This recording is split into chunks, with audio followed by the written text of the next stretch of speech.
Today's email comes from Deborah Hartwick from Mojave Valley, Arizona. And Deborah writes this: Dear Gary, we have a 1997 motorhome with a propane generator.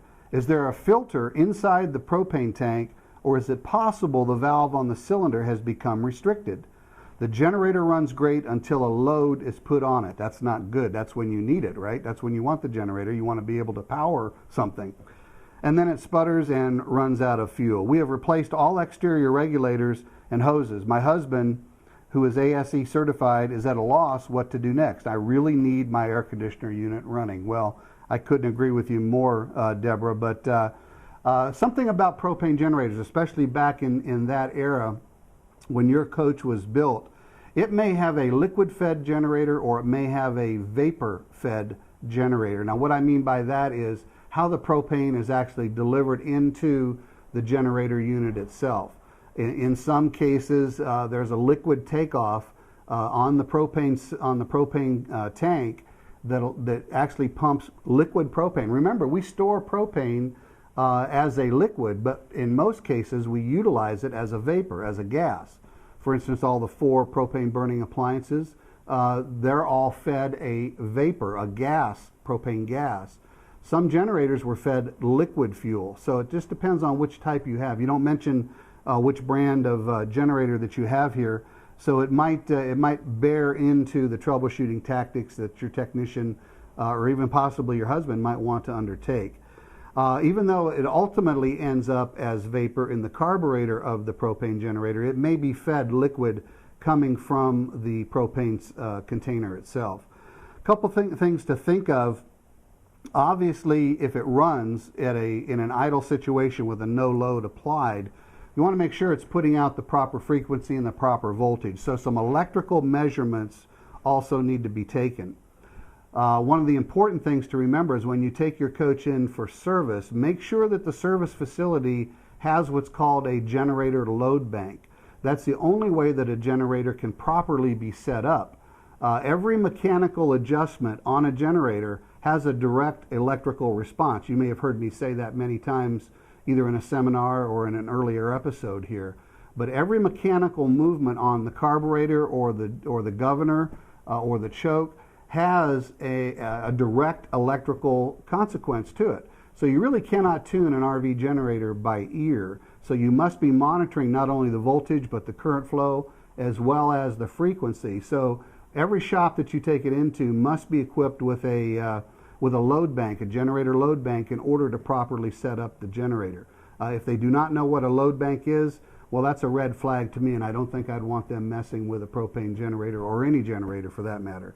But it sounds to me like, since it does run, Deborah, I think it's probably something with the carburetor or possibly the governor or a combination of the two.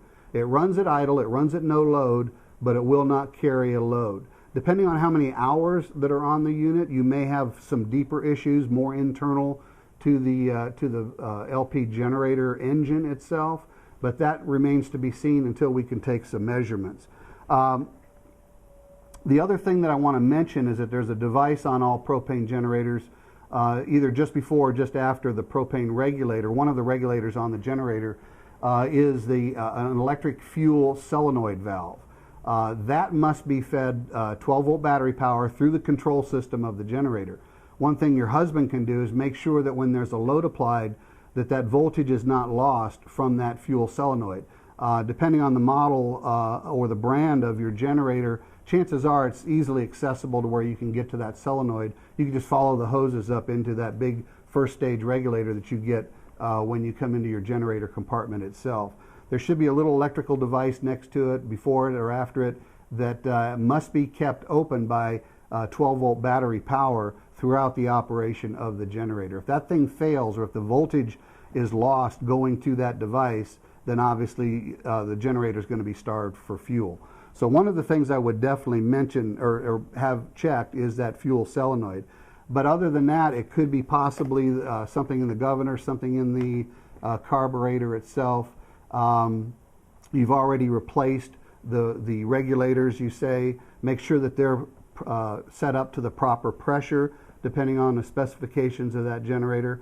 Also, depending on where the tap is into the propane system on the motorhome, where does the generator get its, where is it teed into that line? Is it before the regulator on the coach, or is it after the regulator on the coach? And also you have to know if it's liquid fed or vapor fed. So too many unknowns here, Deborah, but to answer your direct question, is there a filter inside the propane tank? No, there is no filter in the propane tank. There could be a faulty coach regulator, propane regulator, that maybe your husband overlooked if he's replaced those that are on the generator. You've got a series of different pressure regulators in that system before that fuel actually enters the carburetor of the generator. So too many unknowns, but a quick check on a load bank should be able to pinpoint a little bit more accurately where the problem may lay. And also you have to take into consideration how many hours are on the generator, and to see if that may prompt the technician to want to dig a little bit deeper into the internal engine itself. Other than that, Deborah, I'd be just guessing. So I would say have this thing set up with a load bank and see if that doesn't eliminate the problem, or at least pinpoint the problem with the carburetor or the governor. Wish you well.